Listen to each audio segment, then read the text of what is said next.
नौरादेही अभयारण्य की स्थापना विस्तार के चलते दमोह, सागर एवं नरसिंहपुर जिलों के लगभग 72 ग्राम विस्थापन से प्रभावित हो रहे हैं, जिसमें दमोह जिले के तेंदुखेड़ा अंतर्गत 4 ग्राम पंचायतों से 12 ग्राम विस्थापन से असंतुष्ट हैं और विस्थापन की कार्यवाही रोकने लगातार संघर्ष से जूझ रहे हैं। ग्रामवासियों का आरोप है कि वन विभाग द्वारा हम पर बिना सहमति जाने हमारे घर, मकान, खेत खाली कराने का दबाव बनाया जा रहा है, पर वह किसी भी स्थिति में अपनी जगह सरकार को नहीं सौंपेंगे, चाहे इसके लिए उन्हें कितना ही उग्र आंदोलन क्यों न करना पड़े। इन पर दर्शाए जा रहे संपूर्ण विस्थापन संबंधित कार्यक्रम को समझा जा सकता है।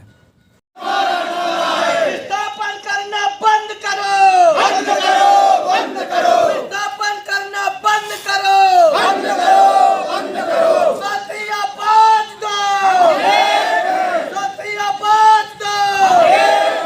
अभी तो ये लड़ाई है, आगे और लड़ाई है। अभी तो ये लड़ाई है, आगे और लड़ाई है। क्या चाहते हैं बताइए आप? यहाँ पे जो विस्थापन हो रहा है उसके प्रति गांव के जो लोग हैं, क्षेत्र के लोग हैं, उनको कैसी क्या समस्याएं आ रही हैं? क्या विस्थापन से वे संतुष्ट हैं या नहीं?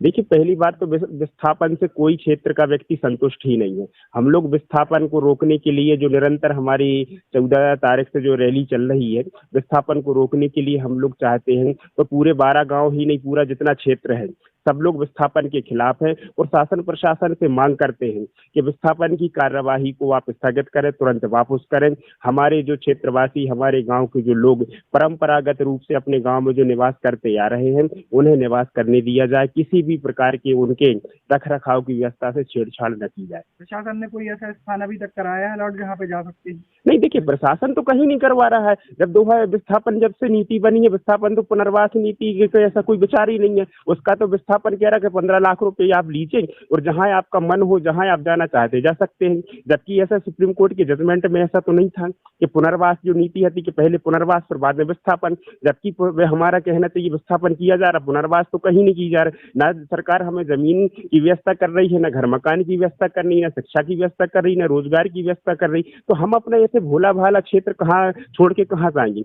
अन्य प्रकार की इस प्रकार जहाँ हम लोग रहे हैं, ये हमारा फुल व्यवस्था वाला क्षेत्र है। यहाँ हमारी जमीन है, सारी चीजें हैं, हमें यहाँ व्यवस्थाओं में हम लोग रह रहे हैं। अन्य जगह ये व्यवस्था बनाने में वर्षों बीत जाएंगे। क्या आपके यहाँ आसपास के किसी जनप्रतिनिधि द्वारा कोई सहयोग किया जा रहा है? देखिए, जनप्रतिनिधियों का नौरादेही के विस्थापन के संबंध में किसी प्रकार का कोई सहयोग नहीं है। ये हमारे सामाजिक संगठन है कि लोग ही इसमें सहयोग कर रहे हैं। हम लोग भी सामाजिक संगठन से जुड़े हुए व्यक्ति हैं जो इस चीज को दर्द झेल रहे हैं। हमारा एक भारी संख्या में एक हमारा कौम, हमारा आदिवासी समुदाय भी इस चीज के चपेट में आ रहा है। कहीं ना कहीं हमारी संस्कृति, रीति रिवाजों के साथ साथ जल जंगल जमीन की जो लड़ाई है उसके साथ छेड़छाड़ की जा रही है। तो हम लोग शांत नहीं बैठेंगे।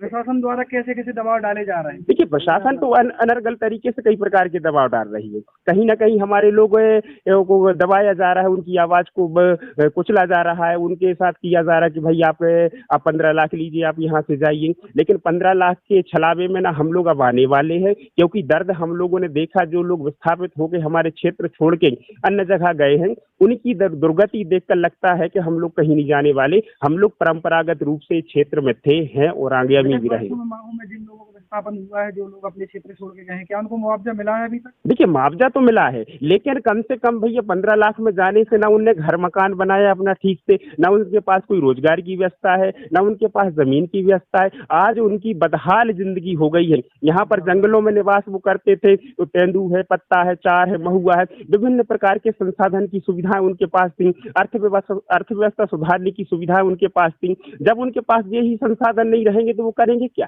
सरकार निर्णय अगर नहीं बदलेगी तो क्या क्या करेंगे? देखिए, सरकार अगर निर्णय नहीं बदलेगी तो अब ये लड़ाई थमने वाली नहीं है। ये लड़ाई हम लोग चाहे दिल्ली तक हो या भोपाल तक, हम लोग ये लड़ाई को अंतिम क्षण तक लड़ेंगे, जिसमें हमारे पूरे क्षेत्रवासियों का सहयोग है। इस लड़ाई को कमजोर नहीं किया जाएगा। क्या नाम है आपका? श्रीकांत सिंह पोर्ते, जयस प्रदेश संगठन मंत्री।